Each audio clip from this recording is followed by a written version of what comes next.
आज यही मंत्र लेते हैं, भद्रम करने भी।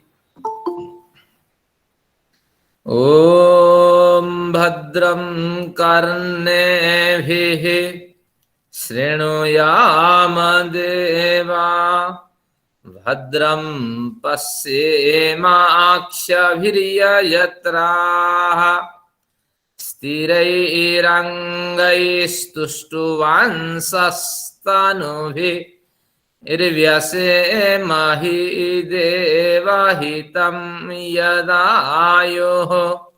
ओम स्वस्ति न इंद्रो वृद्धस्रवाः, स्वस्ति नः पूषा विश्ववेदाः, स्वस्ति नस्तार्क्ष्यो अरिष्ठनेमिः, स्वस्ति नः बृहस्पतिर्दधातु।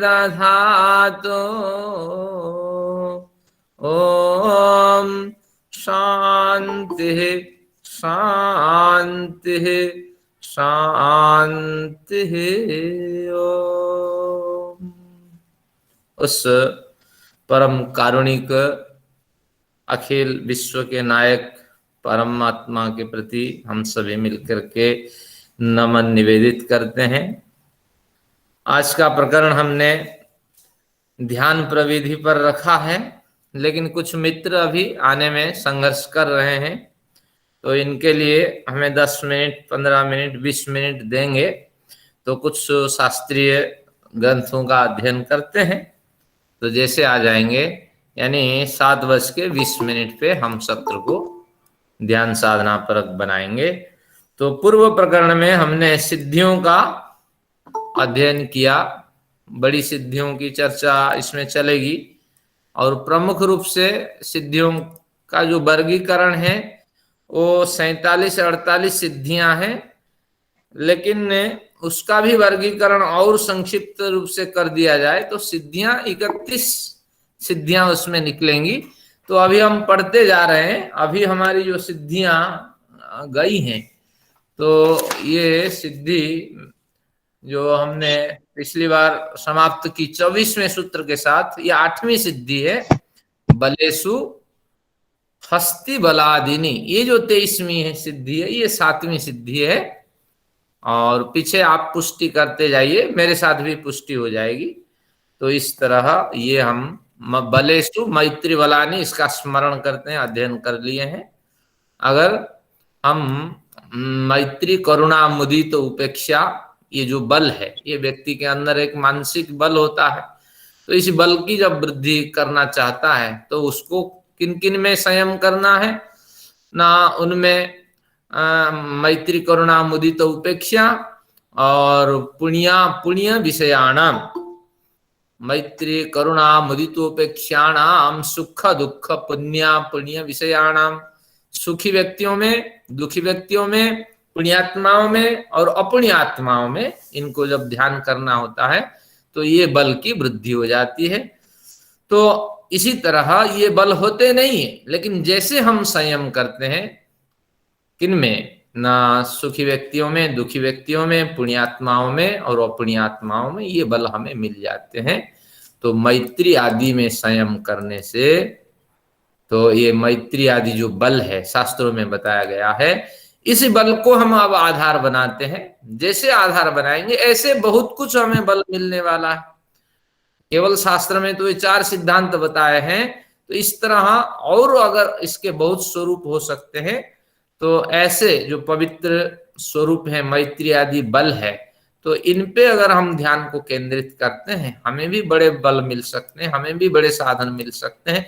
विकास तो यूं ही होता ही है, एक को देख करके दूसरा उसमें संयम करता है, उसको अच्छी लगती है। तो जितनी शब्दावली मैं कह रहा हूं, ये सारी मेरी शब्दावली थोड़ी है, मैं पैदा होने के बाद ये शब्दावली थोड़ी मैंने प्राप्त कर ली थी। मैंने इधर से उधर से आपसे जो शब्द मुझे अच्छे लगे मैं उनको ग्रहण करता गया, और इसी तरह जो ग्रहण किया वो कहीं ना कहीं संयम है। और संयम का 3 अर्थ है, धारणा, ध्यान, समाधि। तो इस तरह इन्होंने कहा मैत्री आदि बलों में संयम करें, आपको आत्मबल मिलेगा। और फिर आत्मबल तो बल की तो प्राप्ति हो गई, फिर एक शारीरिक बल की यहाँ चर्चा करते हैं। आपको शारीरिक बल की भी प्राप्ति हो सकती है। बलेसु हस्तिबलादिनी, हाथी और बैनते यानी गरुड़, और इसी तरह वायु, और जो भी बलशाली प्राणी हैं, आपके चीता है, शेर है, तो इनके बल में आप संयम करें। इन जैसे आप दौड़ने लगेंगे, यानी कहीं ना कहीं मानसिक शक्ति आपकी इतनी सुदृढ़ होगी तो वो शारीरिक शक्ति को प्रेरित करेगी, तो निश्चित रूप से आप इस कार्य को कर पाएंगे।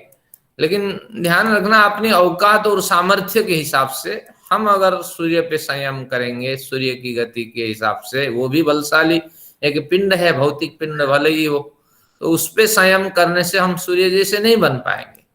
लेकिन हम अनुमान लगा सकते हैं, देखो हमारे मोहल्ले में रहता है फलाना व्यक्ति, वह अगर आईएएस परीक्षा में टफ कर जाता है, उसकी जो समझ है मेरी वही समझ है, तो मैं क्यों ना कर पाऊं। तो ये इसमें भी एक भाष्यकार को लिखना चाहिए कि अपने सामर्थ्य और शक्ति के आधार पर उसको सफलता मिलेगी।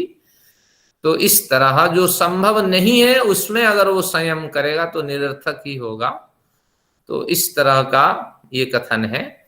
तो बलेसु हस्ति बलादीनी, हमारे आसपास के वातावरण में बहुत सी सफलताएं विद्यमान हैं, लेकिन हमें संयम करने की आवश्यकता है।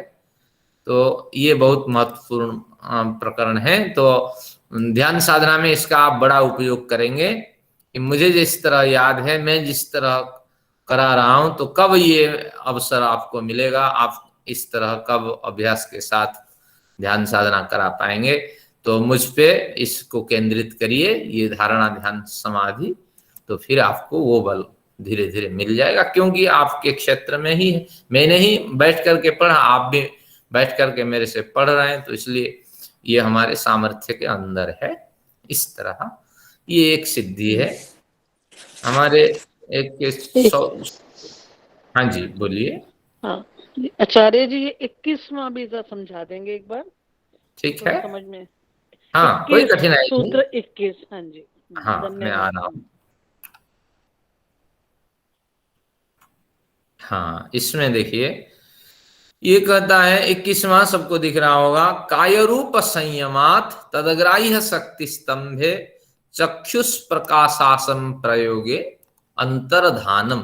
ये बड़े शब्द होते हैं, इसलिए आपको संस्कृत परिचय नहीं है, इस शब्द में कोई महत्व नहीं है, ये सब हल्के फुल्के शब्द है। अंतर्धानम लिखा है, अंतर्धान यानी गायब हो जाना।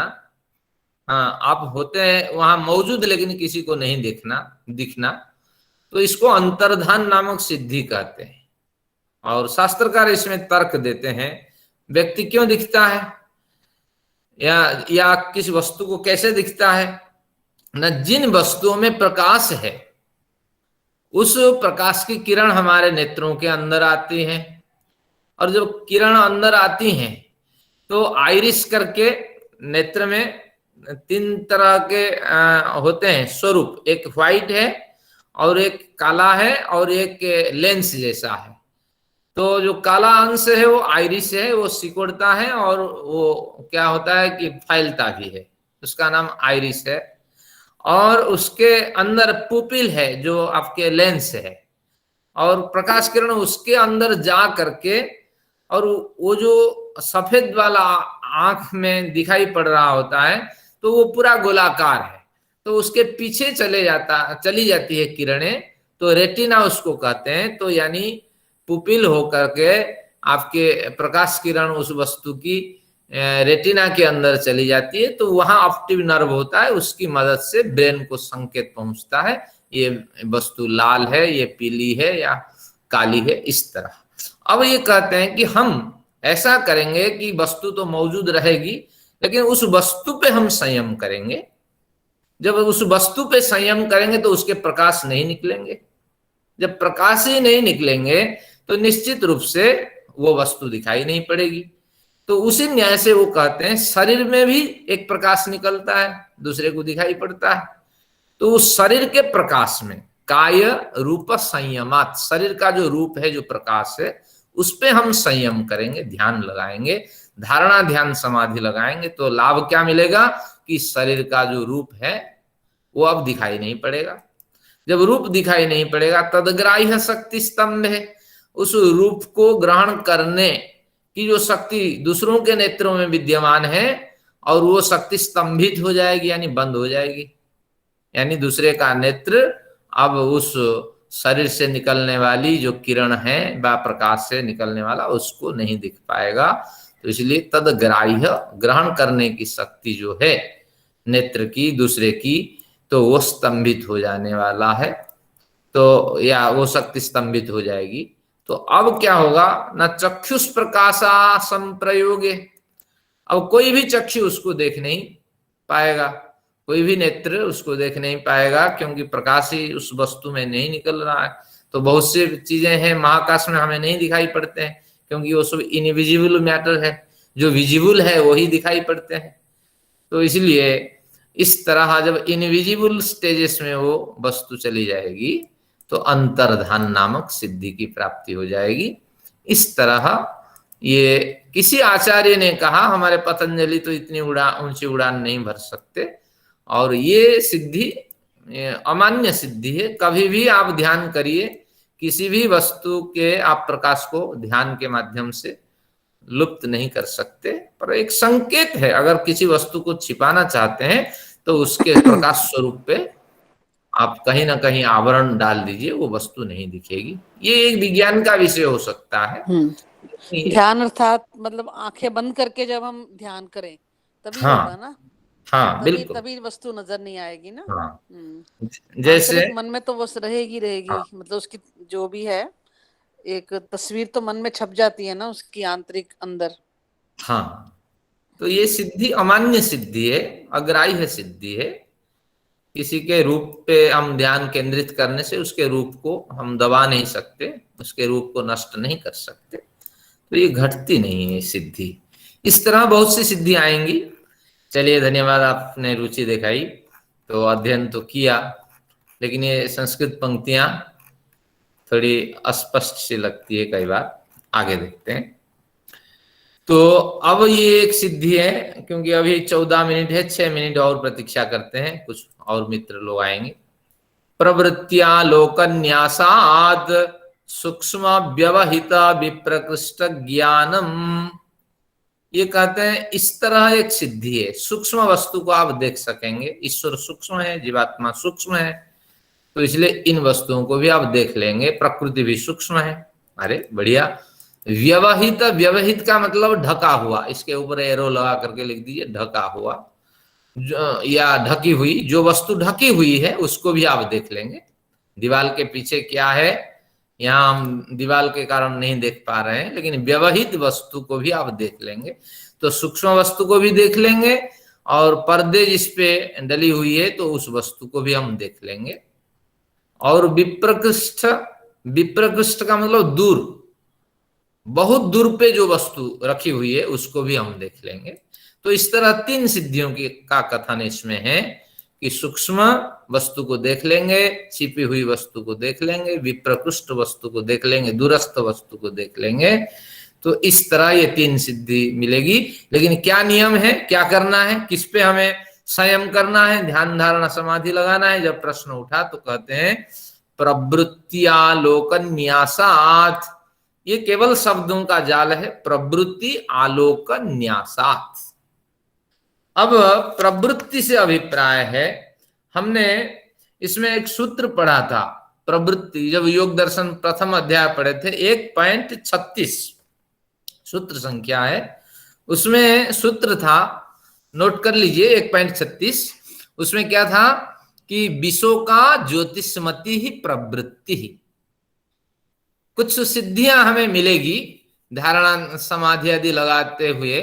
उन्होंने कुछ संकेत नाम मात्र किया था कि एक ज्योतिषमति, विश्व का ज्योतिषमति सिद्धि आपको मिल जाएगी। और ज्योतिषमति का मतलब है प्रकाशमयी, प्रकाश को प्रकट करने वाली। और विशोका का मतलब शोक रहित, शोक से आप रहित हो जाएंगे, प्रकाश से युक्त हो जाएंगे। ऐसी कुछ सिद्धियां मिलती हैं, सफलताएं मिलती हैं समाधि लगाते लगाते। अब इसी को वो स्मरण करा रहे हैं, उसी को क्या कहते हैं, प्रवृत्ति यानी ज्योतिष्मती प्रवृत्ति, और उसका उससे मिलने वाला जो आलोक यानी ज्योतिष्मती प्रवृत्ति का जो प्रकाश है, और उस प्रकाश में जब न्यासात, उस प्रकाश में जब आप न्यास करेंगे यानी धारणा ध्यान समाधि लगाएंगे, ज्योतिष्मती प्रवृत्ति के प्रकाश से जगमगाते हुए उस प्रकाश में जब आप क्या करेंगे, धारणा ध्यान समाधि लगाएंगे, तो आप सूक्ष्म वस्तु को भी देख लेंगे, ढकी हुई वस्तु को भी देख लेंगे, दूरस्थ वस्तु को भी देख लेंगे।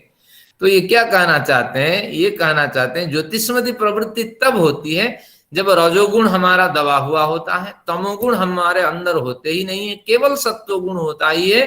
तो उस समय सत्वगुण जब प्रबल सत्वगुण होता है तो हर वस्तु को वो सत्वगुण भांप जाता है, हर व्यक्ति को वो सत्वगुण पहचान लेता है कि इस व्यक्ति के मन में इस तरह मलिनता है, इस व्यक्ति के अंदर इस तरह सांसारिक भोग भोगने की इच्छा है, तो यह व्यक्ति इस तरह है। तो इस तरह ज्योतिष्मती प्रवृत्ति का मतलब ही पूर्ण सत्वगुण से प्रतिष्ठित हो जाना। तो ऐसी स्थिति को ज्योतिष्मती प्रवृत्ति कहते हैं। तो उस पूर्ण सत्वगुण से जब आप युक्त हो जाते हैं तो उस सत्वगुण का जो प्रकाश होता है, उस प्रकाश से आप सूक्ष्म वस्तु को भी जान लेंगे, क्योंकि सत्वगुण की वृद्धि होने से निरोध समाधि आपकी लगेगी।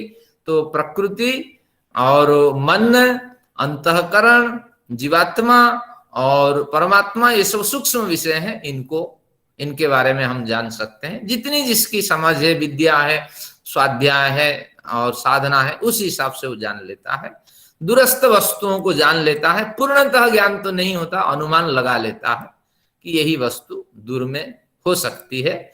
विप्रकृष्ट और जो ढकी हुई वस्तु हैं उनको भी वो उसी तरह जान लेता है। लेकिन ये तब संभव होगा सूक्ष्म व्यवहित विप्रकृष्ट वस्तुओं के बारे में थोड़ी बहुत सामान्य व्यक्ति से जो अधिक ज्ञान वो प्राप्त कर लेता है। तो हाँ जी, वो उधर नहीं कर पा रहा, देख लीजिए क्या करना, उधर तो आपका फोन आ रहा है, शायद वो ज्वाइन नहीं कर पा रहे हैं, जरा देख लीजिए। अरे हाँ, क्षमा करें चलिए क्षमा करें, मैं इधर डूब गया। हाँ, बहुत से या मुझे संकेत मिला होगा, मैं इधर विस्मरण होगा। चलिए धन्यवाद। तो हाँ, सूक्ष्म व्यवहित और विप्रकृष्ट, ये तीनों का ज्ञान तब हो जाता है हमें जब हम ज्योतिष्मती प्रवृत्ति रूपी सिद्धि से जुड़ जाते हैं। ज्योतिष्मती प्रवृत्ति रूपी जो सिद्धि है उस पे हम ध्यान को एकाग्रता करते हैं, और ज्योतिष्मती प्रवृत्ति नामक सिद्धि या सफलता तब मिलती है जब सत्वगुण की अधिकता से हम युक्त होते हैं। और इसकी चर्चा विशेष रूप से 1.36 में आज पढ़ लीजिए कि ये प्रवृत्ति क्या है, ज्योतिष्मती प्रवृत्ति, फिर उसको विषो का क्यों कहा गया। तो इस तरह इसको पढ़ के आप देख लेंगे।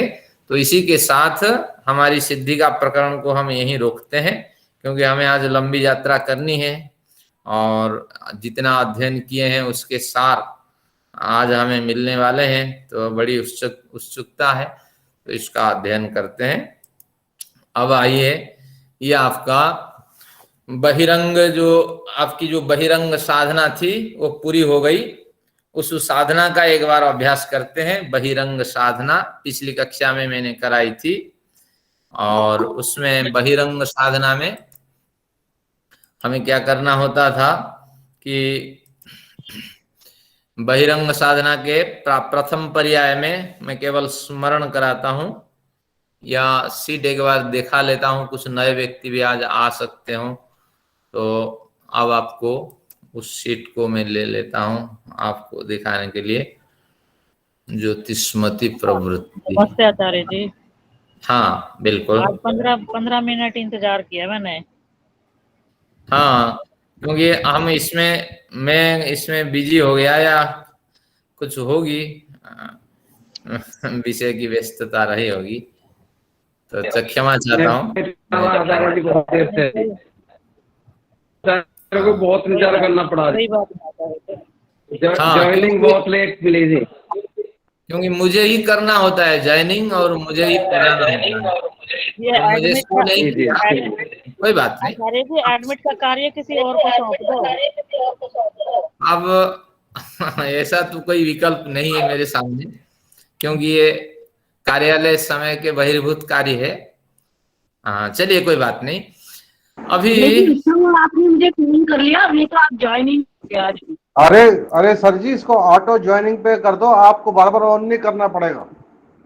ऐसा नहीं ऑप्शन गूगल मीट में देख लिया गया। चलिए धन्यवाद। अभी अनावश्यक चर्चा ना करें, इसी समय पे हमें कुछ मिल जाए। देखिए ये चर्चा हमने पहले कर ली थी कि जो प्रारंभिक प्रस्तुति है ये एक भाग है। इसके साथ मन को पवित्रता बनाने के लिए पहले एक संस्कृत श्लोक का पाठ करते थे, फिर ये 2 मंत्रों को हम लेते थे और एक संकल्प वाक्य लेते थे। फिर इसके बाद जो बहिरंग साधना है तो उसके ये 5 जो बिंदु है उसके उनका स्मरण करते थे। इतना अभी अभ्यास कर लेते हैं और फिर हम क्या करेंगे, अंतरंग साधना और अंतरंगतम साधना की ओर बढ़ेंगे। आइए सभी मिल करके व्यवस्थित हो जाते हैं। और ये सीट आपके समक्ष है, वो मंत्र भी जिनको अभ्यास नहीं है तो यहाँ से आप देख सकते हैं, दोनों मंत्र हैं। तो इसके बाद अब जो आएंगे वो लटक जाएंगे, क्योंकि हमने 20 मिनट दिए, अब हमें पाप नहीं लगेगा। हम तो अपनी ओर से नाप तोल के चलते हैं। आइए सभी व्यवस्थित होके बैठ जाइए। शीट नजर नहीं आ रही, शीट तो नजर नहीं आ रही उसकी। क्या नहीं आ रही? शीट नजर नहीं आ रही जिस पर आपने मंत्र, इस पर सीट नजर नहीं आ रही। हाँ ठीक है। अब सीट को मैं फिर शो कराता हूँ। हाँ, सीट नहीं दिख रही।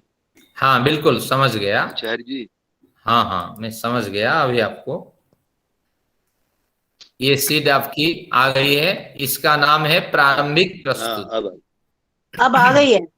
हाँ ये 2 मंत्र पढ़ेंगे थैंक यू। और इससे पूर्व एक संस्कृत मंत्र का पाठ भी करेंगे। अभी कोई आ रहे हैं, अब हमें ये साधना करने ही नहीं देंगे। चलिए जो भी हो, अब सबकी छुट्टी हो गई, व्यवस्थित हो जाइए और आपके जो शरीर है आपका बिल्कुल सीधा, गर्दन भी आपकी सीधी, मस्तिष्क भी आपका सीधा होना चाहिए। नेत्र आपके बंद हों या खुले हों, प्रारंभिक पर्याय में कोई मायने नहीं रखता, लेकिन बंद होना चाहिए। आइए एक बार ओंकार का उच्चारण करते हैं।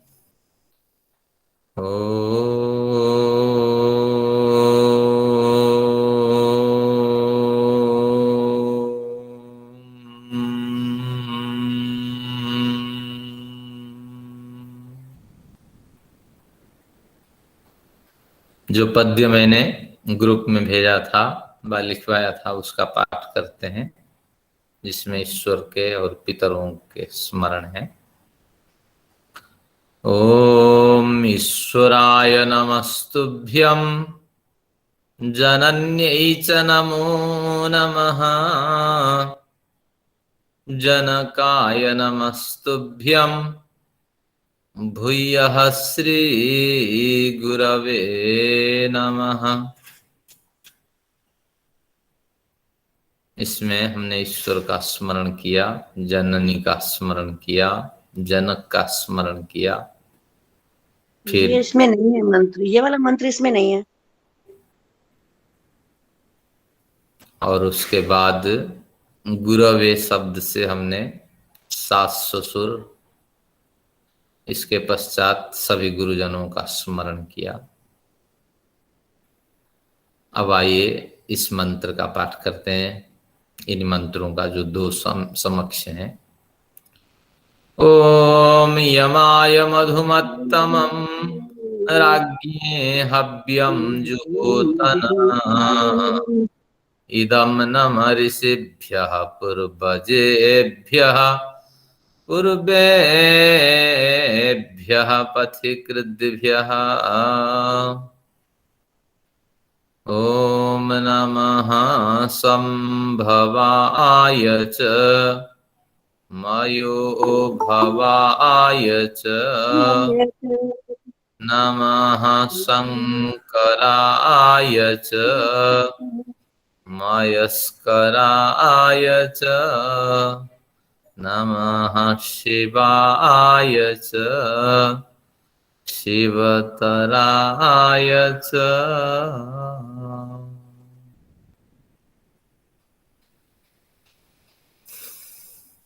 आइए संकल्प को दोहराते हैं। हे परम पिता, विविध दुखों की निवृत्ति और आनंद की प्राप्ति के लिए अपने पूर्ण सामर्थ्य से आपका ध्यान करने के लिए मैं आपकी शरण में आया हूं। इस कार्य में मुझे सफलता मिले, आप ऐसी कृपा कीजिए।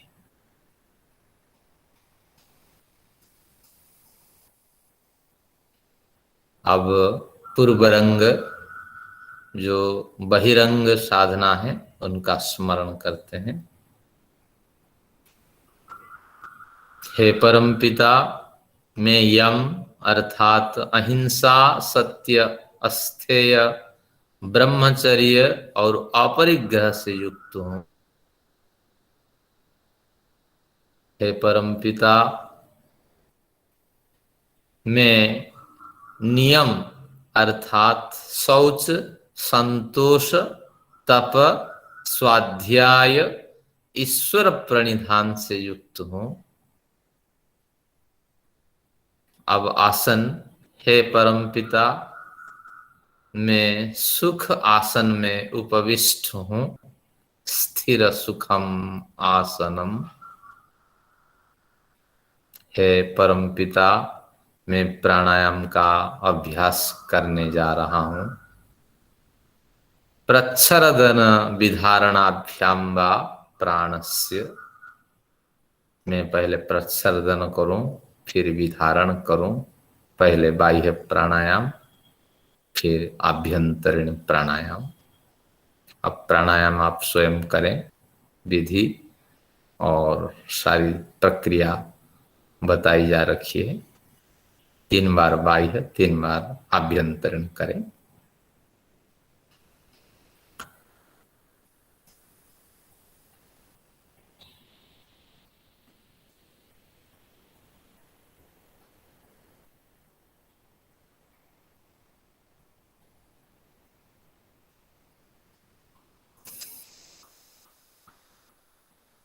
एक प्राणायाम के बाद 1-2 सांसों का फासला भी आप रख सकते हैं।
मेरी प्राणायाम की क्रिया हो गई है। जिनकी नहीं हुई है कोई बात नहीं, मेरे साथ चलें, क्योंकि आपको सीखना है। अब प्राणायाम अपने सामर्थ्य और अभ्यास के ऊपर निर्भर करता है। तो हमने यम नियम आसन प्राणायाम का स्मरण किया। अब प्रत्याहार बहिरंग साधन का है। अब हमें प्रत्याहार में करना क्या है ये विस्मरण रहेगा, इसलिए सूत्र को आपको अभ्यास करना होगा। सो विषया संप्रयोगे चित्तस्य स्वरूप स्वरूपानुकार इवेन्द्रियाणाम प्रत्याहार।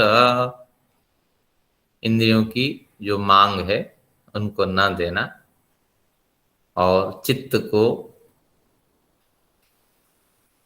विक्षेप रहित कर देना, स्थिर बना लेना और इंद्रियों को चित्त के अनुसार चलने के लिए निवेदन करना।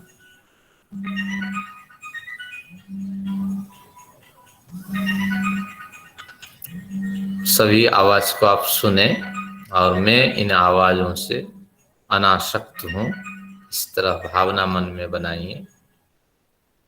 इसकी थोड़ी देर के बाद फिर श्वासों पर ध्यान केंद्रित करें, जो सांसें नाभि तक जा रही है और बाहर आ रही है, मानो कि एक तीर के समान रेखाएं खींची जा रही है।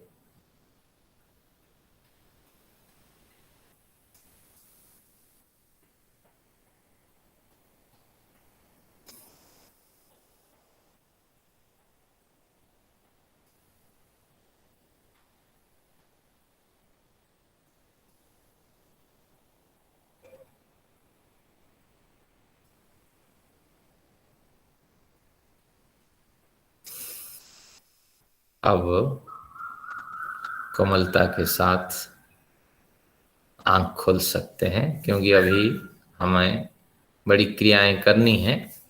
भले ही एक बार ओंकार का उच्चारण कर लें, क्योंकि अग्रिम क्रिया में हम चलना है, लेकिन ध्यान करते वक्त बीच में एक पड़ाव से दूसरे पड़ाव के बीच में ओंकार का कोई प्रयोजन नहीं है।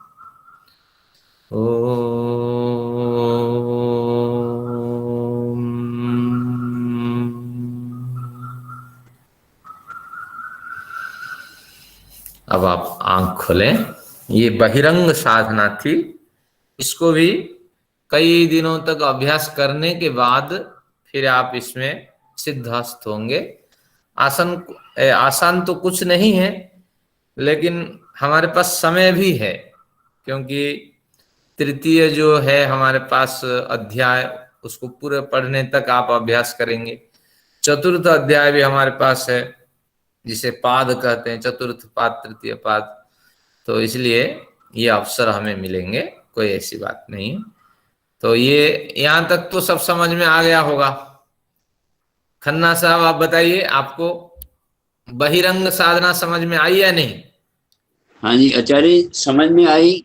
मैं एक चीज पूछना चाहता हूँ, जैसे आपने बताया कि इन यम नियम आदि का इनका चिंतन करते, मतलब इनका आवश्यक है कि ऐसा किया जाए। और दूसरी बात, प्राणायाम में जब किया जाए तो उस समय ईश्वर चिंतन करें या भूभुआस्वा करें या कुछ भी ना करें। बहुत बढ़िया से। तो अष्टांग योग की हम साधना करते हैं, तो इसलिए हमें ये 8 अंगों का स्मरण रखना चाहिए। अगर विधि से चलेंगे तो लाभ मिलेगा, लेकिन वर्षों साधना करने के बाद हमें इन अंगों में बंधना नहीं है। बंधना भी तो एक सत्य सात्विक वृत्ति से बंधना है, लेकिन एक काफी अभ्यास हो जाने के बाद साधक को तय करता है कि हम इस मार्ग से चलें या उस मार्ग से चलें। वो तो आंख बंद करते ही संप्रज्ञात और असंप्रज्ञात में पहुंच जाता है। तो एक बढ़िया बात इसमें आती है गीता में कि सन्यासी बन जाने के बाद वो चोटी रखेगा या नहीं, यज्ञों पवित्र रखेगा या नहीं, संध्या करेगा या नहीं, फिर यज्ञ दान तप ये करेगा या नहीं। 2 मत उसमें बताते हैं 18 अध्याय में। एक पक्ष कहता है कुछ नहीं करना है उसको, क्योंकि आगे वो बढ़ चुका है, तो इसलिए उसके लिए आवश्यकता नहीं है। लेकिन व्यास जी अपना पक्ष देते हैं, नहीं नहीं करना है उसको, क्योंकि यज्ञ दान तपह कर्म पावनानि मनीषिणाम। वो जितना भी ऊंचा पहुंचा हुआ हो, लेकिन वो अपने को ऊंचा न माने, क्योंकि मन को पवित्रता प्रदान करने के लिए विधि से चलनी चाहिए। तो हमारे पास विकल्प है, हम जैसे मैं करता हूं वर्षों से, लेकिन 2 समय तो मैं विधि से करता हूं, बाकी जो अन्य समय मिलता है वो केवल विधि रहित स्थिति को अपनाता हूं। लेकिन 2 समय, सुबह और रात्रि, ये दोनों समय विधि अष्टांग योग का अनुष्ठान करता हूं। एक ये बात है। एक प्रश्न आपने रखा कि प्राणायाम करते वक्त हम ओंकार का स्मरण करें या ना। महर्षि दयानंद ने उल्लेख किया है, लेकिन इतना दबाव भी न डाला जाए मस्तिष्क पर, तो इसलिए प्राणायाम भली भांति हो पाए, नहीं तो वहां प्राणायाम भली भांति नहीं हो पाएगा। तो इसलिए मस्तिष्क को थोड़ा उस समय खुला छोड़ देना चाहिए। ये विद्वानों का एक पक्ष है, लेकिन महर्षि दयानंद का अपना पक्ष है, नहीं उस समय भी हमें चिंतन करना चाहिए। तो इसलिए आपको यहाँ विवेक करना है। अगर अभ्यासी हैं महर्षि के सिद्धांत पे, आप उसी अभ्यास को जारी रखें, उसको बदले नहीं। लेकिन अगर भी अभी जाने साधना पे आप जाना चाहते हैं, तो इसलिए अभी इस विचार को भी सक्रिय बनाएं कि हमें प्राणायाम के समय पे केवल प्राणायाम भली भांति हो जाए और लंबे समय तक हम सांसों को निरुद्ध कर सकें, छोड़ सकें। तो इस पे हमें ज्यादा ध्यान रखना चाहिए। उस समय ध्यान केंद्रित प्राणायाम के सांसों पर। अब अग्रिम बिंदु पे चलते। आचार्य जी, हाँ जी बिल्कुल। जो शीट आवाज आ रही है? थी, हेलो, आवाज आ रही है? हाँ जी, हाँ आ रही है, आपने दिखाई, उसमें वो ईश्वर और माता पिता के नमन वाला मंत्र नहीं था और लास्ट वाला मंत्र भी नहीं था, दूसरी शीट नहीं आई, तो ये भी उन शीट में इंक्लूड कर दीजिए। हाँ, ये आपकी त्रुटि है, मैंने ग्रुप में डाल दिया था। उर्मिली मैडम जी का भी संदेश आ गया था, आपने नोट नहीं किया। एक बार फिर ग्रुप में चेक कर लीजिएगा, नहीं तो मैं भेज दूंगा, कोई ऐसी बात नहीं। मंत्र है वो सब एक जगह आ जी, एक छोटा सा प्रश्न है एक कि जगह जब हम अभ्यंतर प्राणायाम करते हैं तो उसमें रेचक, पूरक और कुंभक तीनों आ जाते हैं, और अगर तीनों आते हैं तो उसमें अनुपात कितना होना चाहिए?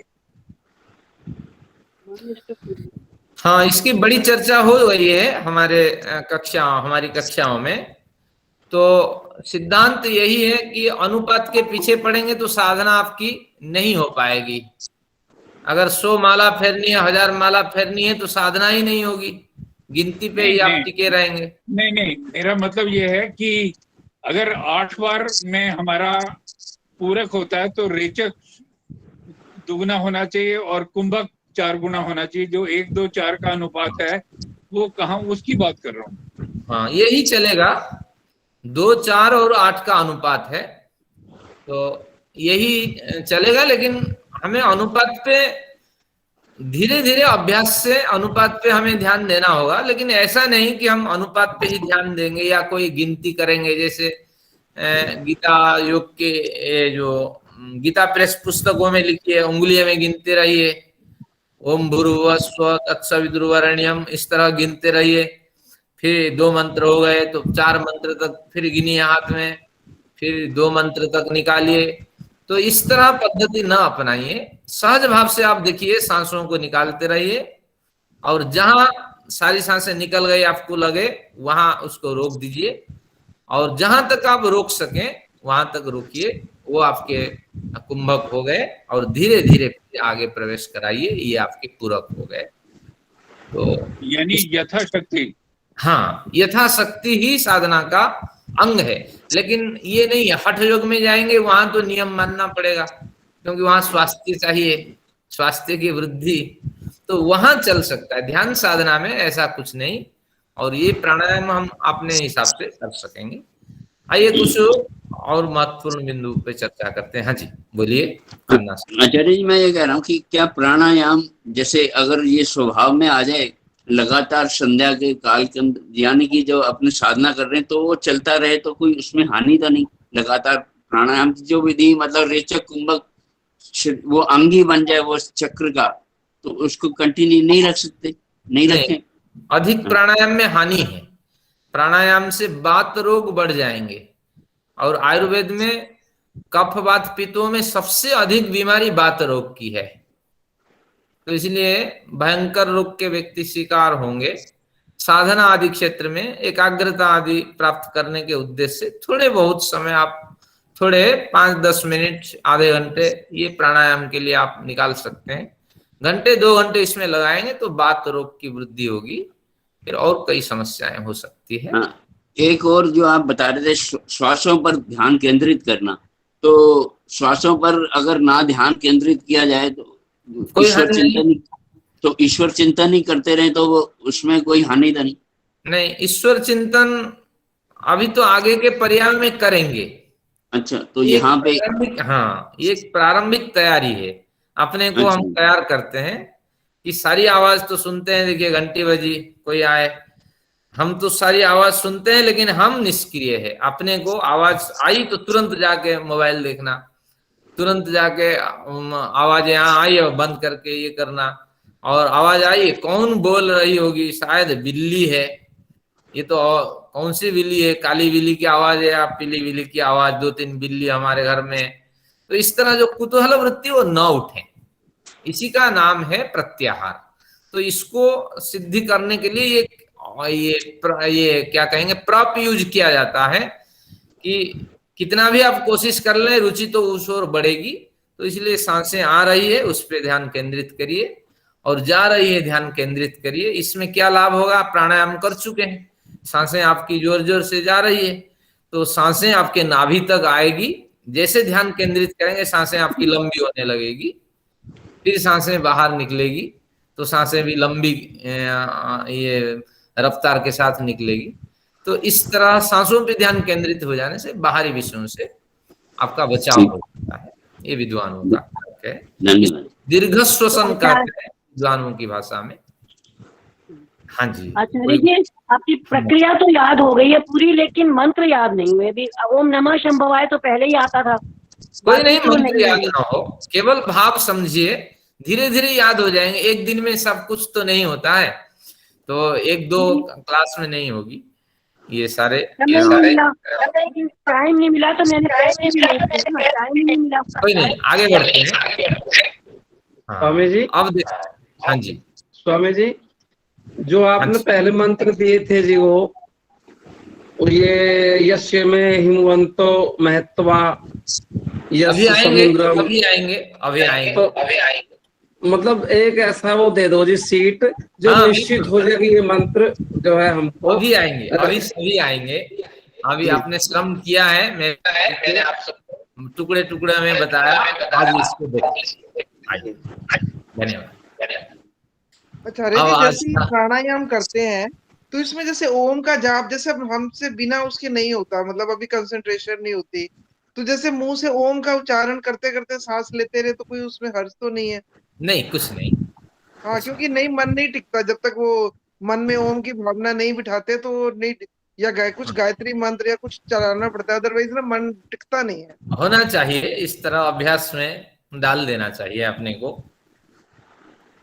बहुत से लोग मम्मी पापा ये आवाज निकालते हैं, तो ऐसी स्थिति में हम ओम की आवाज निकालें,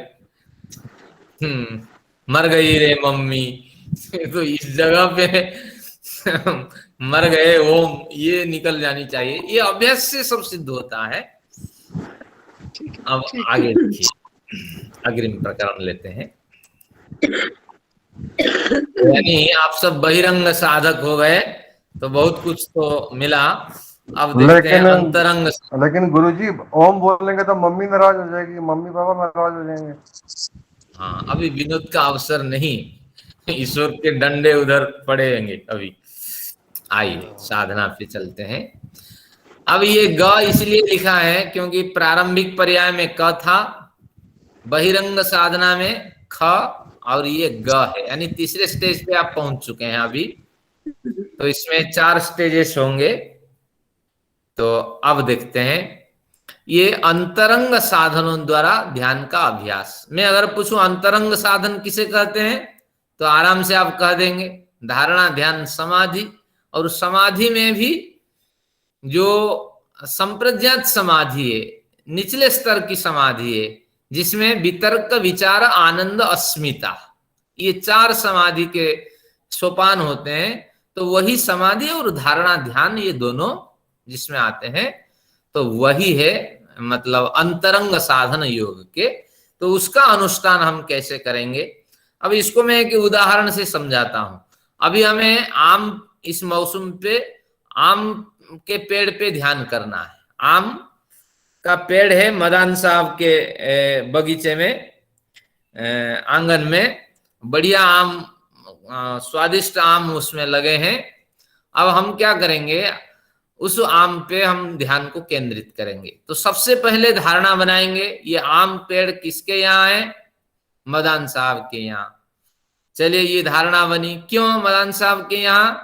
क्योंकि मदान साहब ने एक दो बार बताया कि आम मुझे बढ़िया लगता है और आम का पेड़ हमारे घर में है।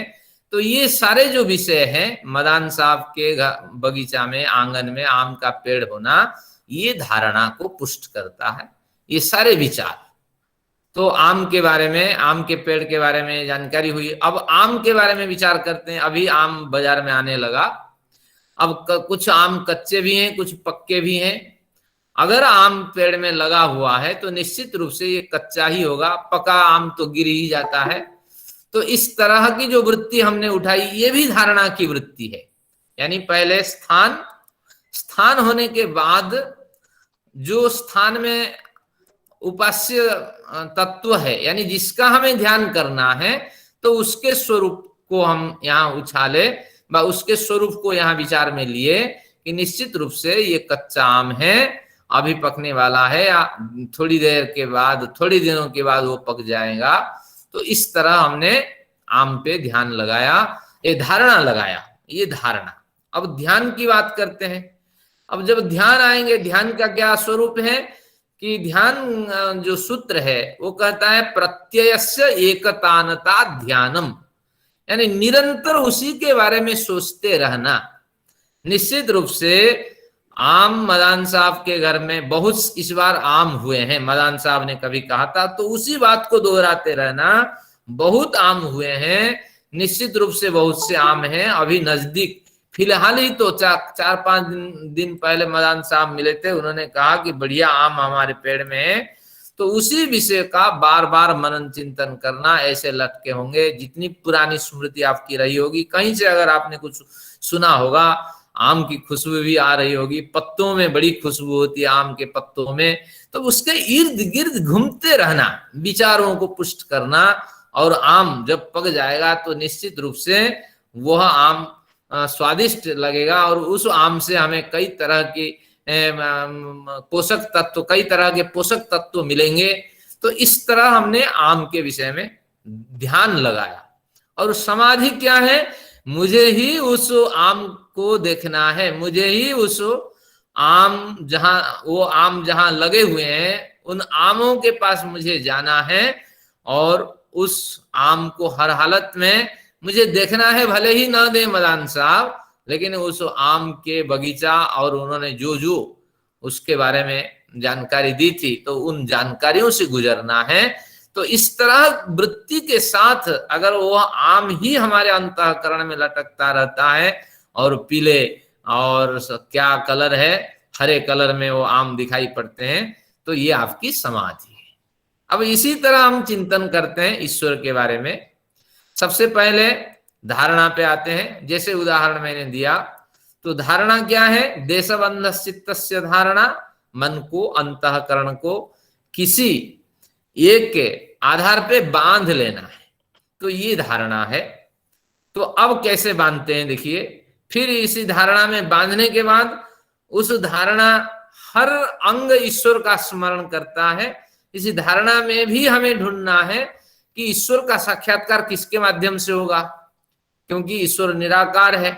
इसी धारणा के अंदर हृदय है, उसी हृदय में जीवात्मा रहता है, उसी जीवात्मा के आयतन में हमें ईश्वर का साक्षात्कार हो पाएगा। तो इस तरह धारणा की क्रिया पूरी होगी। फिर ध्यान, ईश्वर के बारे में हमने जो कुछ पढ़ लिख रखा है, तो उसको हम मनन करेंगे, ये आपका ध्यान। और समाधि क्या है कि उसी ईश्वर से हमें जो प्राप्त करना है, तो उसी विचार को मनन करते हुए खो जाना, ये आपकी ध्यान समाधि। आइए देखते हैं, इसको बारीकी से समझते हैं। धारणा, तो ये सीट सबको दिख रही है। धारणा में सबसे पहले ये पंक्ति आपको मनन करनी है। क्या है? मैं अपने आंतरिक स्तर पर अपने ही हृदय देश में मन को केंद्रित करता हूं। हृदय के बारे में हम कुछ नहीं कह सकते। हृदय किसे कहते हैं, इसकी पुष्टि में मैंने एक पंक्ति यहाँ उद्धृत की है, देखिए, यदि तद हृदय मनश्चैतत्, जो हृदय है वही मन निवास करता है। इसी पंक्ति को आगे आप देखेंगे, वो कहता है श्रद्धा मेधा धृति क्षमा सर्वान्येतानि प्रज्ञानस्य नामधेयानि। जहां मन निवास करता है, जहां श्रद्धा मेधा धृति प्रज्ञा सब निवास करते हैं, तो वही हृदय है। तो निश्चित रूप से जहां विचार उठ रहे हैं वही हृदय है। तो इसमें आप हृदय समझ करके अगर दोनों स्तनों के बीच में जो गड्ढा है उसमें ध्यान को केंद्रित करेंगे तो आपकी जो दृष्टि शक्ति है, आपकी जो एकाग्रता है वो झुक जाएगी, मानो मैं छाती की ओर देख रहा हूं। अगर नासिका की ओर ध्यान केंद्रित करेंगे या कंठ में करेंगे, मूर्धा में करेंगे, तो आपको थोड़ा ऊर्ध्वमुख होना पड़ेगा। आपको हिलना डुलना कुछ नहीं, केवल ये स्मरण करना है, मैं अपने आंतरिक स्तर पर अपने ही हृदय देश में मन को केंद्रित करता हूं। हृदय कहाँ है, हमें इसकी कोई तलाश लेने की आवश्यकता नहीं है। जहां से विचार उठते हैं, मन जहां होता है, बुद्धि जहां होती है, वही हृदय है। इसकी पुष्टि में ये पंक्ति भी आपको स्मरण करनी है, यदि तद हृदय मनश्चैतत्, जहां बुद्धि मन और मेधा श्रद्धा आदि निवास करते हैं, तो वही मेरा हृदय है।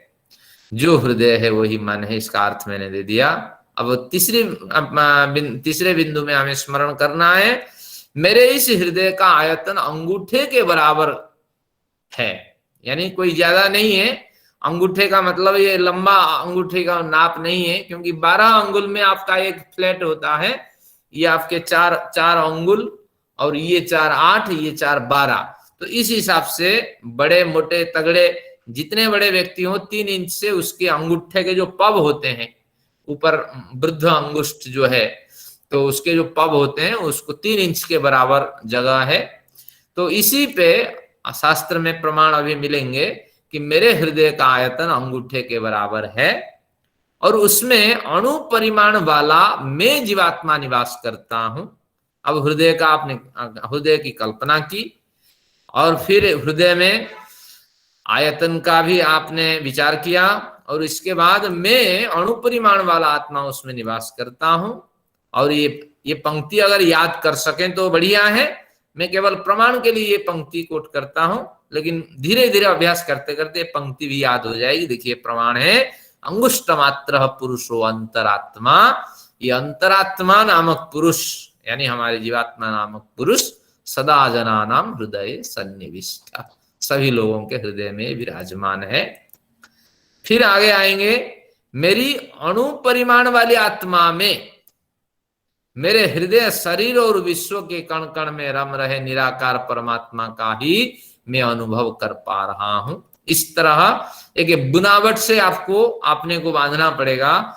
तो ये बुनावट इस तरह रहेगी कि मैं अणु परिमाण वाला हूं, लेकिन उस अणु परिमाण वाला स्वरूप में मैं अपनी धारणा बनाकर मैं उस आत्मा को अनुभव कर पा रहा हूं। देख तो नहीं रहा हूं, निरर्थक निराधार कल्पना तो कर नहीं सकते, लेकिन मेरी शास्त्रीय मान्यता और अध्ययन के हिसाब से मैं अनुभव कर पा रहा हूं। उसके कण कण में वो रम रहे हैं, साथ में मेरे हृदय में भी वो आलोकित, हृदय को भी आलोकित कर रहे हैं, मेरे शरीर को और विश्व के कण कण में वही रम रहे हैं। ऐसा मैं अनुभव कर पा रहा हूं। और ये पंक्ति अगर याद कर लें बढ़िया, नहीं तो कोई नहीं, भावनाओं के इस तरह विचारों के समुद्र में आप डूब जाइए। और इसका अर्थ मैं समझा देता हूं। अंगुष्ठ मात्र पुरुष ज्योतिरिवा धूमकः अधूमकः, बिना धूम से युक्त ज्योति, जैसे आपके सोना है, हीरा है, उनमें कितनी तेजस्क्रियता है, इसमें धुआं थोड़ी निकलती है।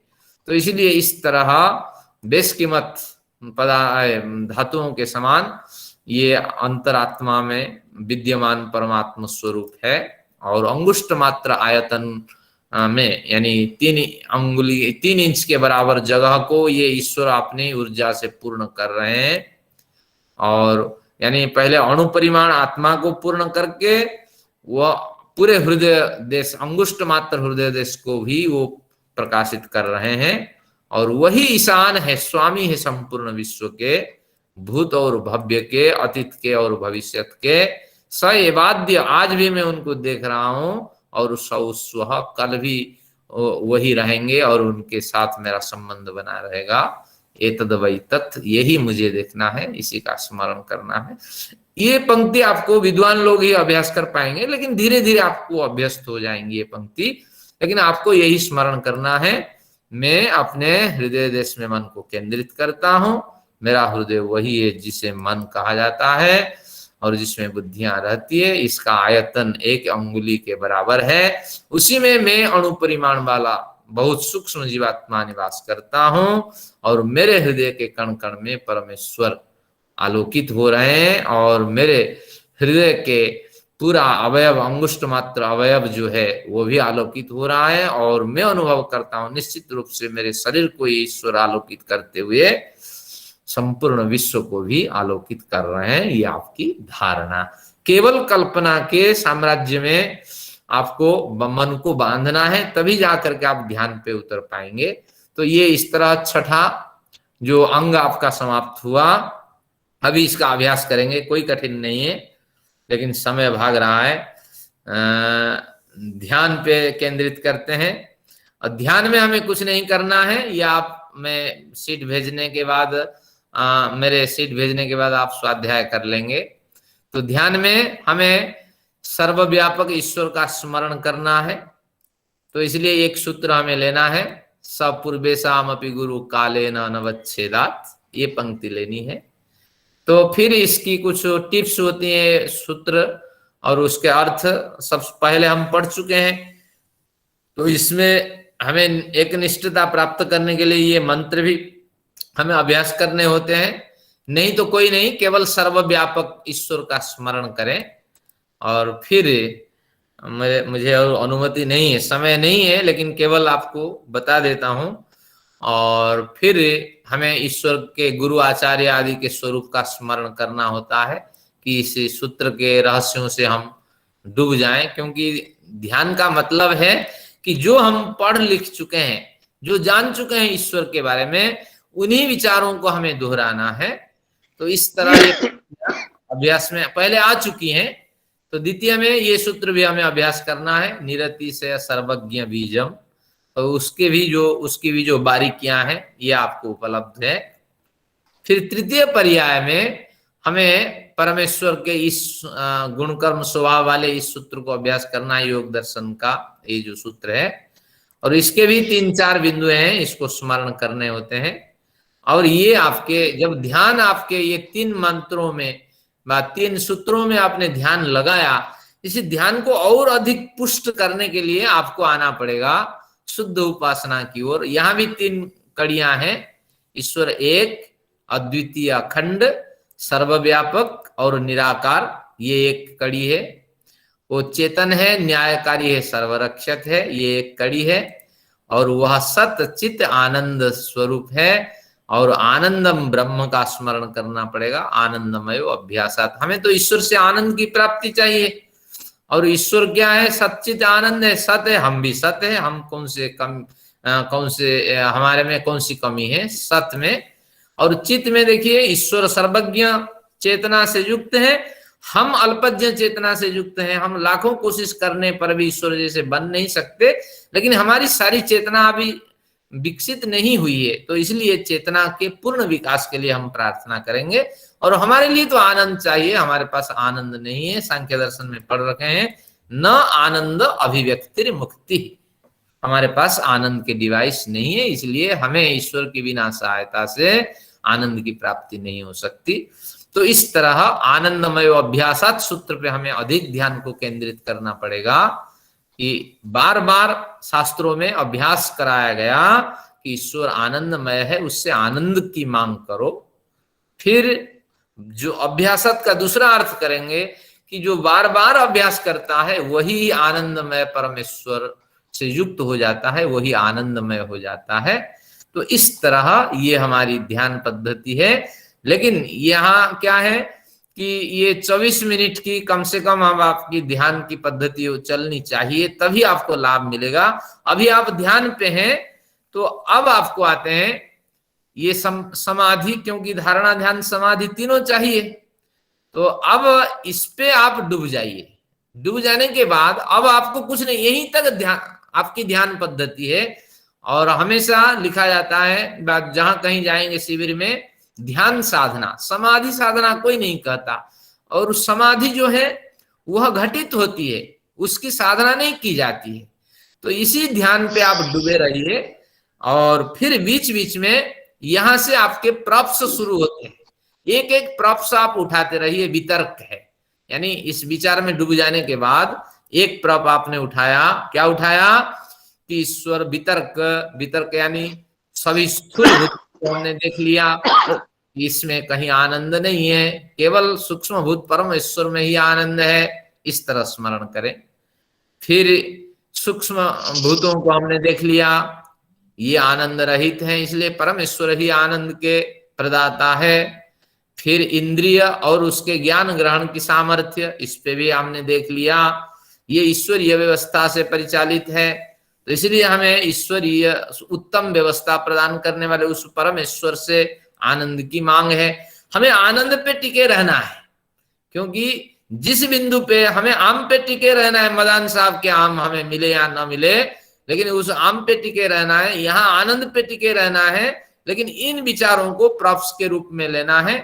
तो ये आपके अस्मिता मेंपन, मैं जीवात्मा को भली भांति जानता हूं कि उसके बहुत से अच्छे गुण है, नित्य शुद्ध बुद्ध मुक्त स्वरूप है, पर उसमें कमियां भी है, अल्पज्ञ है, एकदेशी है, ईश्वरीय व्यवस्था से परतंत्र है, अणु परिमाण वाला है, मलिन अंतःकरण युक्त है, आनंद रहित है। मुझे आनंद की आवश्यकता है, उसकी प्राप्ति मुझे चाहिए। इस तरह अगर साधना में आप डूबते हैं, ये आपकी धारणा ध्यान समाधि यानी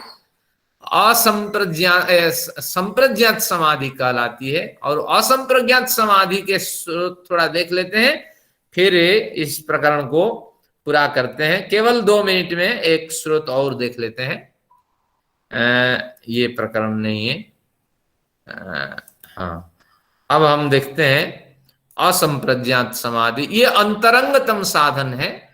तो इसमें हमें क्या करना है, ये तीनों तो केवल मैंने आपको स्मरण करने के लिए कि विराम प्रत्ययाभ्यास पूर्व, विराम यानी निरोध वृत्ति अपनाते अपनाते जो परवैराग्य की प्राप्ति हो जाती है, उसके अभ्यास से सारे संस्कार नष्ट हो जाते हैं, और नहीं, सारी दुर्वृत्तियां नष्ट हो जाती हैं, व्युत्थान संस्कार नष्ट हो जाते हैं, केवल सात्विक संस्कार यहाँ बचे रहते हैं। अब फिर आएंगे भव प्रत्यो विदेह प्रकृति लयानाम, धीरे धीरे ये सात्विक संस्कार नष्ट हो जाएंगे और हमें भव प्रत्यय नामक समाधि लगेगी। इसमें विदेह और प्रकृति लय नामक 2 समाधि मिलेगी। फिर इसका स्मरण करने के बाद श्रद्धा, वीर्य, स्मृति, समाधि, प्रज्ञा, इन स्थितियों से हम गुजरेंगे। अब फिर इसको ध्यान साधना आदि में कैसे लगाएंगे, व समाधि साधना में हमें जैसे प्रफ के रूप में हमें तो वहीं टिके रहना है, आनंदमय अभ्यासात आनंदम ब्रह्म सच्चिदानंद ब्रह्म, वहां टिके हुए फिर प्रफ के रूप में इसको यूज करेंगे कि ये विदेहावस्था यानी संपूर्ण शरीर को मैंने देख लिया, इसमें जो स्वामी है वह जन्म मृत्यु आदि शरीर के धर्मों से प्रभावित कभी हो जाता है, तो इसलिए उसका स्वयं ही ठिकाना नहीं है, वो हमारा क्या कल्याण करे। इसलिए ईश्वर ही, आनंदमय ईश्वर ही उपास्य है। प्रकृति त्रिगुणमयी है, तो उससे हमें हमारा उद्देश्य नहीं मिलने वाला है। तो इसलिए हम परम पिता से स्मरण करते हैं, परम पिता का, और हमें श्रद्धा दे, वीर्य दे, स्मृति दे, समाधि दे, प्रज्ञा प्रदान करें, ताकि हम आनंदमय ब्रह्म में प्रतिष्ठा को प्राप्त कर सकें। तो इस तरह आनंदमय अभ्यासात जो हमारी साधना है, तो वही प्रमुख साधना है। लेकिन एक बार अभ्यास करके आप लोगों को मुझे दिखाना था, आप समय नहीं है और समय के अतिरिक्त हमें चलना भी नहीं है। अब क्या करें, आप जिनको जाना है जा सकते हैं। सत्र की समाप्ति की घोषणा करता हूं। और एक बार जो मैंने पढ़ा है, आपको लगता होगा ये वाचिक है, बड़ा लंबा समय लेगा, लेकिन ऐसा कुछ नहीं है। ये केवल ही 15-20 मिनट में या 25 मिनट में साधना पूरी हो सकती है। अगर आपकी रुचि है तो आप बैठे हैं, समय है, नहीं तो आप बाद में वीडियो देख लीजिएगा। मैं इसको एक अंतरंग और अंतरंगतम दोनों साधनाएं करके आपको बता देता हूं, और वीडियो ही आपका प्रयोजन है। कक्षा आज की समाप्ति होती है। तो आप सभी आचार्य जी एक चीज, आचार्य जी कक्षाएं क्या रेगुलर होती है या कैसी होती है कक्षाएं? ये तो हमें मतलब जैसे ग्रुप में लिंक आया था, पर मतलब अगर हम ऐड होना चाहिए, कक्षाएं करना चाहते हैं तो उसके लिए। हाँ, वो एक अलग विषय है, अभी हम विषय से हट जाएंगे, तो फिर आप जुड़िए से संपर्क करिएगा। चलिए आचार्य जी आचार्य जी, आपने ईश्वर के गुण कर्म स्वभाव की बात की।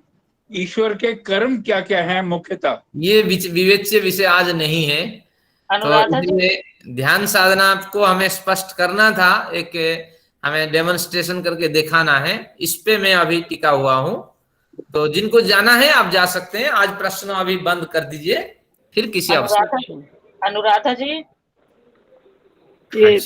अनुराधा जी, हाँ जी हाँ जी हाँ जी दीदी, मेरे को ना आपसे बात करनी है, क्या मैं कर सकती हूँ आपसे? तो फिर आप मेरा फोन पर है ना आपके पास? व्हाट्सएप पे कर लूं? व्हाट्सएप कॉल कर लूं आपको? आप व्हाट्सएप कॉल करिएगा, मैं आपको दूसरे फोन से कॉल फिर उस पे उसी कॉल। चलिए, मैं क्षमा चाहता हूँ, व्यक्तिगत बात न करें। अब आइए, इस जो जैसा मैंने पढ़ाया उसको आपको ग्रुप में शेयर कर दूंगा। तो अगर निकाल भी दूं सीट तो आपको कोई लाभ होने वाला नहीं है, केवल आप जब शेयर हो जाए इस वीडियो के माध्यम से आप देख लेंगे। आइए, जिनको जाना है जा सकते हैं, कोई बंधन नहीं है। आइए अभ्यास करते हैं, कंप्लीट शुरू से करते हैं। और ये केवल 25 मिनट, अभी समय क्या है, 8:08 है, 8 5 13 33 मिनट, 35 मिनट में इसको समाप्त करते हैं। आइए एक बार ओंकार का उच्चारण करते हैं।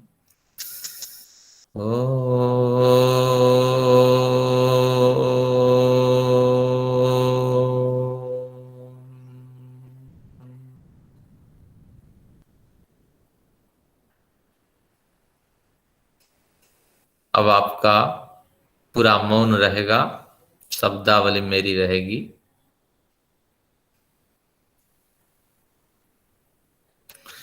ओम ईश्वराय नमस्तुभ्यं जनन्यै च नमो नमः, जनकाय नमस्तुभ्यं भूयः श्री गुरवे नमः।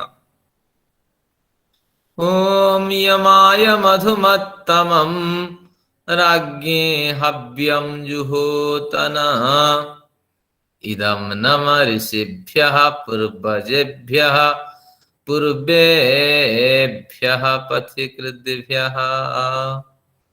ओम नमः संभवाय च मयो भवाय च, नमः शंकराय च मयस्कराय च, नमः शिवाय च शिवतराय च।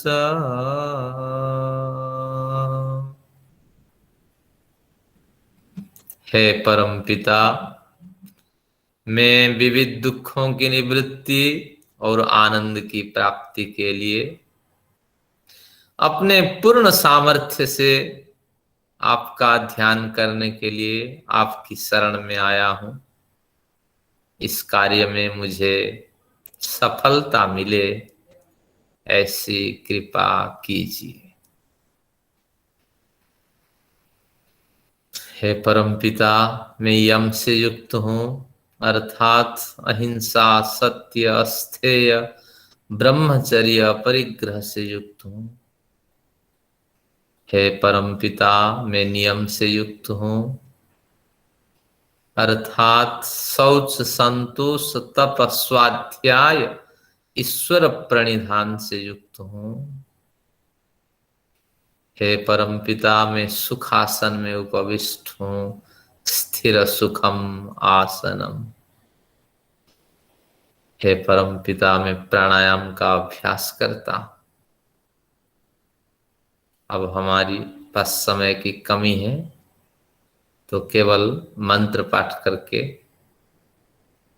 प्राणायाम की क्रिया यहीं समाप्त कर देते हैं। सूत्र पाठ करके प्रच्छरदन विधारणाभ्याम वा प्राणस्य, लेकिन साधना में आपको प्राणायाम करना जरूरी है।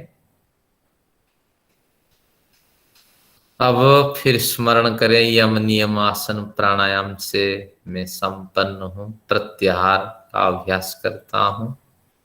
सो विषयासम प्रयोगे चित्तस्य स्वरूपानुकार इवेन्द्रियाणाम प्रत्याहार।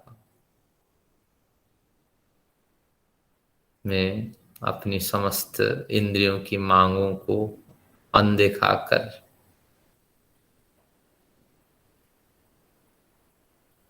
अपने सात्विक मार्ग में उनको प्रवृत्त कराता हूं। आते जाते श्वासों पर ध्यान केंद्रित करें।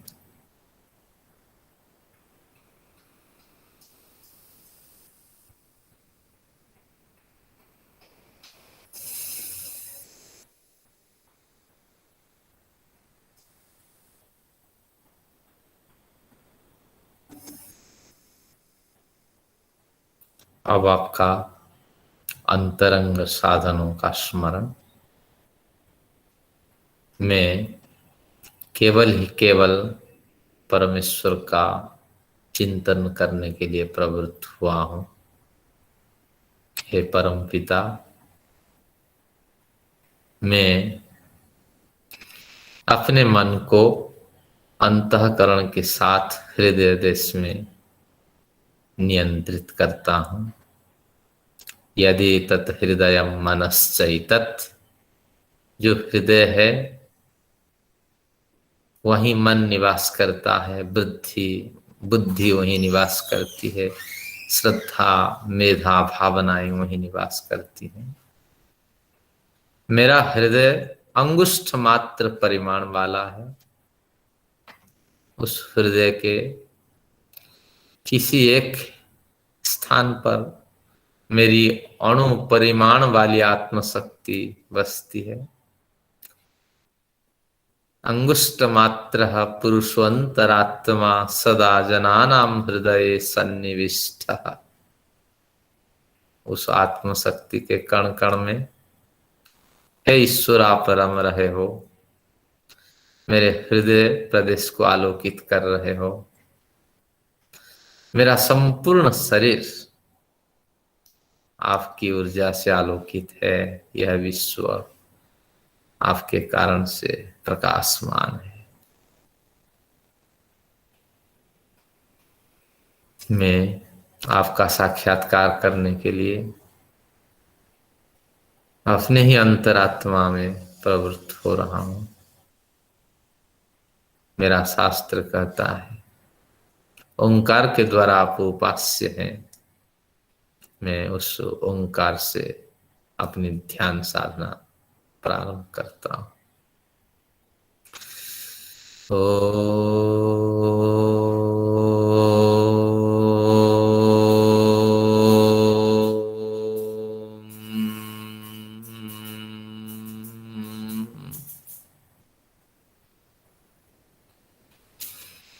स हि पूर्वेशामपि गुरुः कालेन अनवच्छेदात्।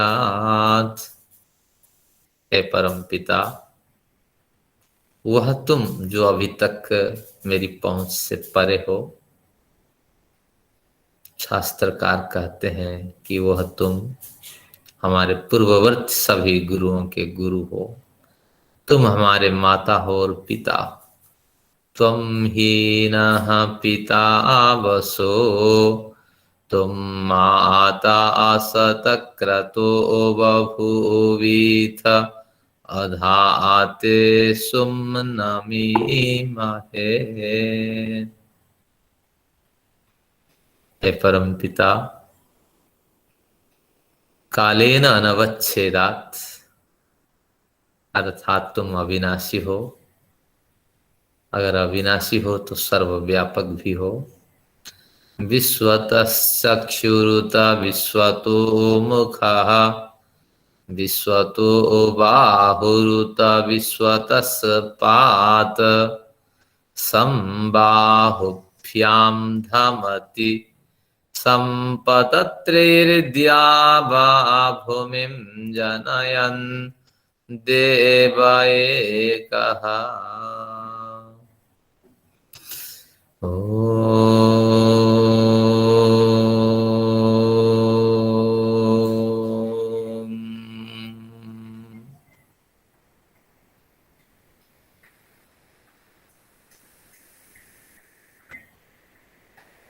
हे परमपिता, तत्र निरतिशयं सर्वज्ञ बीजम, तत्र यानी उसमें, उस आप में सर्वज्ञ बीजम, सृष्टि के सारे ज्ञान विज्ञान बीज रूप में निरतिशयम सर्वातिशय रूप से विद्यमान है। सृष्टि के आदि से, आदि में तुझसे ही ज्ञान विज्ञान प्रकट होते हैं, अंत में तुझ में ही समाहित हो जाते हैं। तू सर्वज्ञ है, तुम हमारे समस्त कर्मों के ज्ञाता, दृष्टा, साक्षी, प्रमाणज्ञ, रूपदेष्टा हो। हे परमात्मा, हम अपनी स्वतंत्रता से ज्यों ज्यों कर्म करते हैं, आप सर्वज्ञता से उसे त्यों त्यों जानते हो। ओम यह तिष्ठति चरति यस्य वञ्चति, यो नीलायं चरति यः प्रत्यङ्कम्, द्वौ सन्निसद्य जन्मन्त्रयेते, वेदस्तद् राजा वरुणस्तृतीयः।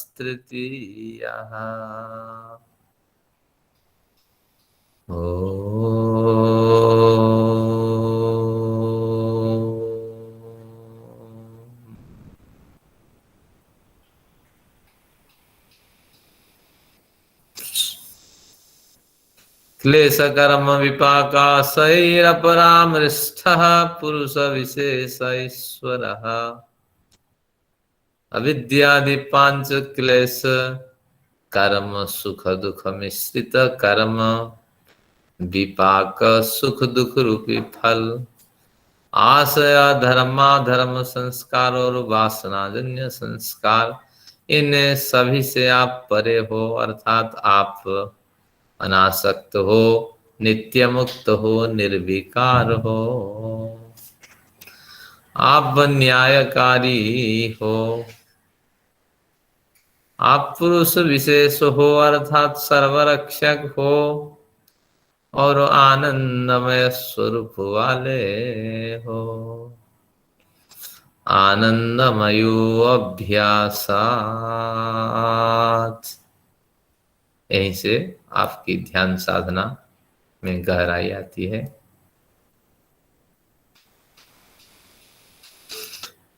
मन ही मन आपको सोचना होगा, हे ईश्वर, आप एक हो, अद्वितीय हो, अखंड हो।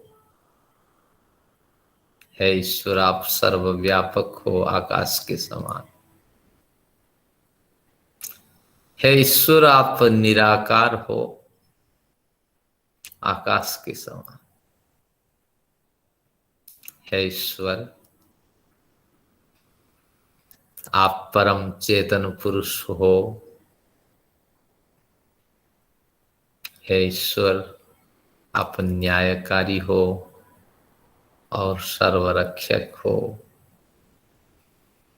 आप आनंदमय स्वरूप हो, सच्चिदानंद स्वरूप हो। आनंदम ब्रह्म आनंदमयो अभ्यासात्। बार बार शास्त्रों में आपके आनंदमय स्वरूप का कथन किया गया है, और जो बार बार अभ्यास करता है वो आनंद युक्त हो जाता है। यहाँ आपको प्रॉप लगानी है।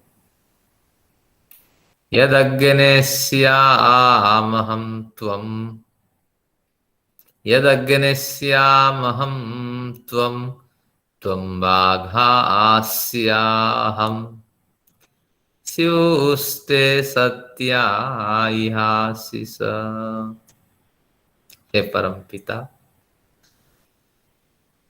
काश मैं तुम जैसे हो जाता, तुम मुझ जैसे हो जाते, क्या बढ़िया अवसर होता। आप और मेरे बीच में जन्म जन्मांतरों से जो दूरी बनी हुई है वो खत्म हो जाती। अब भी तो यही चाहते हैं ना, लेकिन ये कब होगा। हे ईश्वर, अब आप सबको वितर्क के 4 साधना और असंप्रज्ञात समाधि के 3 स्वरूप है, विदेह, प्रकृति लय और श्रद्धा वीर्य स्मृति समाधि का स्मरण करना है प्रभ के रूप में।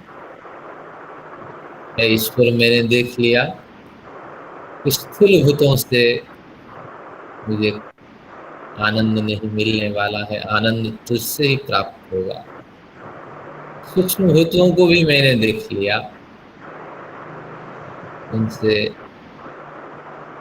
मुझे आनंद नहीं मिलने वाला है, तुझसे ही मिलेगा। इंद्रियां मेरी उस आनंद को ग्रहण नहीं कर सकती, इसलिए तू ही आनंद देने वाला है। वितर्क विचार आनंद अस्मिता, यद्यपि मुझमें नित्य शुद्ध बुद्ध मुक्त गुण है, फिर भी मैं अल्पज्ञ हूँ, एकदेशी हूँ, ईश्वरीय व्यवस्था से परतंत्र हूँ, अणु परिमाण वाला हूँ, मलिन अंतःकरण से युक्त जीवात्मा हूँ, आनंद रहित हूँ। मुझे आनंद की प्राप्ति केवल आपसे ही प्राप्त करनी है। विदेह यानी शरीर को मैंने भली भांति देख लिया, न शरीर से मुझे कोई उद्देश्य मेरा पूर्ण होना है, न उस शरीर में विद्यमान आत्मा से। प्रकृति लय यानी प्रकृति के कण कण में भी मैंने देख लिया, मेरा उद्देश्य वहां भी पूर्ण नहीं होना। अतः हे ईश्वर, मुझे श्रद्धा वीर्य स्मृति समाधि प्रज्ञा प्रदान कर परिपुष्ट करें, मैं आनंदमय हो जाऊं। ये सारे प्रॉप्स आपके लग गए। अब आपको ईश्वरीय चिंतन में डूबना है। आनंदमयो अभ्यासात्,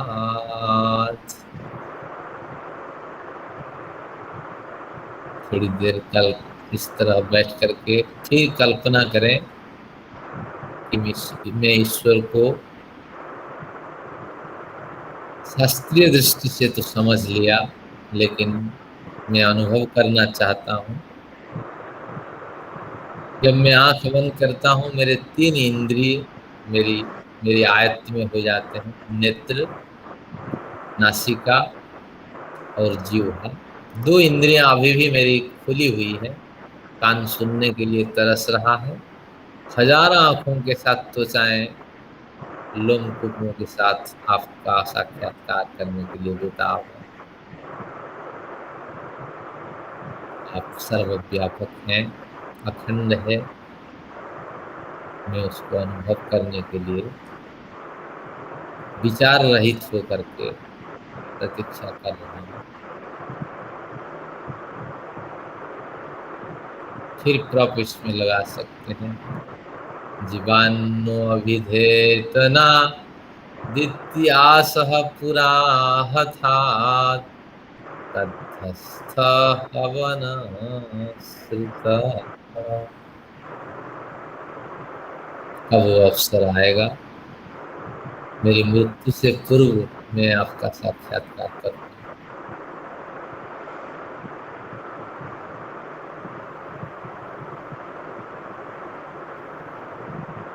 इस तरह धीरे धीरे आप मंत्र प्रापादि विचार से रहित होकर के उस ईश्वर को बारीकी से समझने की कोशिश करें। कुछ वाइब्रेशन उसके जो सबको ज्ञानियों को होते हैं, हमें कुछ अनुभव में आ जाएं, इस भावना से प्रतीक्षा करें। आनंदमय स्वरूप का कल्पना करें चारों ओर। बसंत का फुहार है, सुबह और शाम की जो ताजगी महसूस सब और हो रही है, लेकिन मुझे मेरे ध्येय परमेश्वर का कोई अनुभव नहीं हो रहा है। इसी भावना के साथ अब सत्र को हमें समाप्त करने हैं, तो इसलिए अब ईश्वर से धन्यवाद ज्ञापित करें, लेकिन मुद्रा वही रहे। हे ईश्वर, आपका बहुत धन्यवाद, आपने मुझे इतने बड़े लंबे समय तक ध्यान साधना करने के लिए सु अवसर प्रदान किया। मेरी एकाग्रता आपके कारण से बढ़ी। फिर हे ईश्वर, इस तरह जब उपासना आदि कर्म करते हुए हम शीघ्र ही धर्म अर्थ काम मोक्ष को प्राप्त होंगे। इस तरह ओम शांति, ओम शांति, ओम शांति, इस तरह 3 बार पाठ करेंगे। दोनों हाथ को आप घर्षण करेंगे, नेत्रों से वही जो बहे आंसू हैं उसको पोंछेंगे 3-4 बार, 5 बार, और मधुर मुस्कान के साथ आप ये दोनों हथेलियों के बीच में जो छिद्र है वहां आप देखने की कोशिश करें। फिर धीरे धीरे मुस्कान के साथ आप ध्यान साधना की समाप्ति करें। वृद्ध अवस्था में कई बार कमर झुक जाता है, दोनों हाथ आप इसके बाद पीठी पे लगाइए, पीछे लगाइए, बैठिए, व्यवस्थित होइए। पैर को फिर सीधे करके इसको भी व्यवस्थित करिए, एड़ियाँ, एड़ी, पंजे, इसको व्यवस्थित करें। और फिर आपको जागे, और बीच में अगर कहीं कोई कार्यवश आपको बुलाया गया है तो ऐसी स्थिति में आप ओम पाठ करके उस ध्यान साधना को छोड़ दें। फिर जैसे वो उस कार्य को निवृत्त कर लेते हैं, भले ही 2 घंटे लग जाएं, फिर आप बैठ करके साधना प्रारंभ करें और शुरू से करें। ध्यान भंग हो जाने पर एक अच्छे समय निकाल करके शुरू से करें।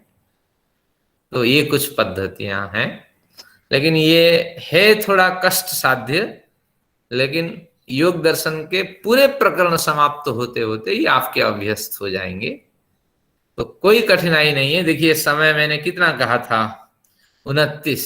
अगर प्राणायाम करते तो और 5 मिनट खींच जाता, कोई बड़ा समय नहीं। विधि यही है, मैंने केवल शाब्दिक उच्चारण किया, मुझे आनंद नहीं मिला, आपने सुना, शायद आपको मिला होगा, लेकिन ये सारी क्रियाएं मानसिक होंगी। और मैंने क्या सूत्र कहा था, आंख बंद कर दें तो आधा घंटा। तो घर वाले भी यही कहेंगे, ये व्यक्ति तो अभी आधा घंटा से पहले उठेगा ही नहीं, क्या करना है, चलो इनको बोलना बेकार है। तो ये आपकी एक पद्धति बन जाए, तो इस तरह है। अब समय तो नहीं है, कोई चर्चा तो हम कर नहीं सकते। तो कितने मंत्र बोले हैं आपने? आपने तो 10-15 मंत्र बोले। हाँ, वो मुझे अभ्यास है। आपको मंत्र बोलने की कोई आवश्यकता नहीं है। 3 सूत्र याद रखने हैं योग दर्शन के, बाकी उसके ट्रिक से आप चलेंगे। यानी ध्यान साधना पे हम पहुंच गए, आगे हमें सारे प्राप्त करना, हमें समाधि का अभ्यास नहीं करना। समाधि हमें घटेगी, लेकिन समाधि का अभ्यास किया ही नहीं जा सकता। तो वितर्क, विचार, आनंद, अस्मिता, ये 4 समाधि प्राप्त के रूप में यूज करेंगे। फिर असंप्रज्ञात समाधि के भी 3 स्रोत हैं, विदेह, प्रकृति लय, ये 2, फिर श्रद्धा, वीर्य, स्मृति, समाधि, प्रज्ञा, इसकी प्रार्थना ईश्वर से। ये बीच बीच में इनका स्मरण करेंगे, लेकिन आगे ध्यान बढ़ जाने के बाद हमें ये असंप्रज्ञात, संप्रज्ञात, इसका स्मरण ही नहीं करना है। ये तत्व तो हमें बता रहा हूं, आपको इसी आनंदमय अभ्यासात पे टिक जाना है, और वो बीच बीच में घटती रहेगी। सिद्धि या स्मृति में ये सारी बातें हैं, स्मरण करने की कोई आवश्यकता नहीं है। तो इस तरह और फिर इसका एक बढ़िया वर्जन फिर अंत में बताया जाएगा। केवल आप उसी पे टिक जाइए, ओंकार का उच्चारण करिए, और क्या किसमें टिकिए? है ईश्वर आप सर्वव्यापक हैं, आप निराकार हैं, आप परम चेतना से युक्त हैं, आप न्यायकारी हैं, सर्वरक्षक हैं। इसी में आप डूब जाइए और साथ में वो प्रॉप यूज करते रहिए जो 9 मंत्रों में दिए गए हैं। ये अंतिम पर्याय का है, लेकिन इस माध्यम से अगर 2 बार करते हैं तो एक संस्कार भी बनता है और लाभ भी होता है। और ये अभ्यास पे निर्भर है, कोई बड़ा लंबा समय नहीं है इसमें लगता है, लेकिन जितना आप अभ्यास कर पाएंगे उतना लाभ मिलेगा। अब हमें एक बढ़िया सूचना आप तक पहुंचानी है। हमारे पास जीवनलाल जी है, योग का दिवस, अंतर्राष्ट्रीय योग दिवस में एक बढ़िया आयोजन कर रहे हैं, तो केवल 2-3 मिनट में हमारे जीवनलाल जी आपको कुछ सूचना देंगे। आपका माइक म्यूट है जीवनलाल जी। हाँ जी, नमस्ते जी। आपको ये जो आपने आज उपासना कराई, वास्तव में आनंद आ गया। पर मेरी समझ के कि जो आपने इतनी अच्छी उपासना कराई है, ये सामूहिक होनी चाहिए। एक व्यक्तिगत आदमी इस उपासना को नहीं कर पाएगा, जो मेरी अपनी समझ है। कहीं अपने आप से सब बन गया, आएगा, बड़ा मुश्किल है। केवल योग के जो अभ्यास करने वाले हैं, योग दर्शन पढ़ने वाले हैं, उनके लिए ये रहा, क्योंकि वो विषयों से परिचित होते हैं। वास्तव में आनंद आ गया। आंख बंद करके हम 20-25 मिनट बैठे रहे और आपकी बातें सुनते रहे, उसमें वास्तव में आनंद आ गया। मन को बहुत शांति प्राप्त हुई, इसमें कोई दो राय नहीं है। पर ये डिस्टर्बेंस नहीं हुई, आधा घंटा पूरा ध्यान भी। मैं तो कहूँगा कि हर प्रवचन पर ये छोटा सा अभ्यास, इतना लंबा नहीं, थोड़ा छोटा वो, इसको टुकड़े टुकड़े में करेंगे। अभी तो हमने बाह्य अभ्यास कर लिया, धीरे धीरे। आपको बहुत साधुवाद है। पर एक सूचना मैं आपको देना चाहता हूँ, सभी विद्यार्थियों को कह लीजिए या साधकों को कह लीजिए, मेरे हिसाब से सभी साधक हैं और सभी से मेरी विनती है, एक निबंध हमने प्रतियोगिता रखी है, वो आपके समूह का भी व्हाट्सएप पहुंच जाएगा 1-2 दिन में। तो उसका विषय है अष्टांग योग का महत्व। इस पर आपने एक निबंध लिखना है 500 शब्द का। जो बच्चे हैं, बच्चों के लिए 300 शब्द हैं, ऑल आर इनवाइटेड, और इसमें अच्छा प्राइज मिलेगा। और 16 तारीख तक 12 बजे तक व्हाट्सएप करके मेरे पास भेजना है आपने इसको। और इसका चयन जो जज हमारे वो आचार्य संदीप आर्या जी हैं, बहुत विद्वान हैं, उस कोटिया के सोनीपत से, वो पेपर चेक करेंगे और अच्छे प्राइज आपको दिए जाएंगे। पहला प्राइज 2100 है, दूसरा प्राइज 1100 है, तीसरा प्राइज 500 है और कंसोलेशन प्राइज 200 है, जो सभी पार्टिसिपेंट को दिया जाएगा जो इसमें पार्टिसिपेट करेगा। शर्त उसकी यही है, 16 जून तक मेरे पास 12 बजे तक पत्र आ जाने चाहिए, उसके बाद स्वीकार्य नहीं होंगे। मैं तो कहाँ पर भेजें, आपके व्हाट्सएप में कैसे, मतलब कैसे उसकी फोटो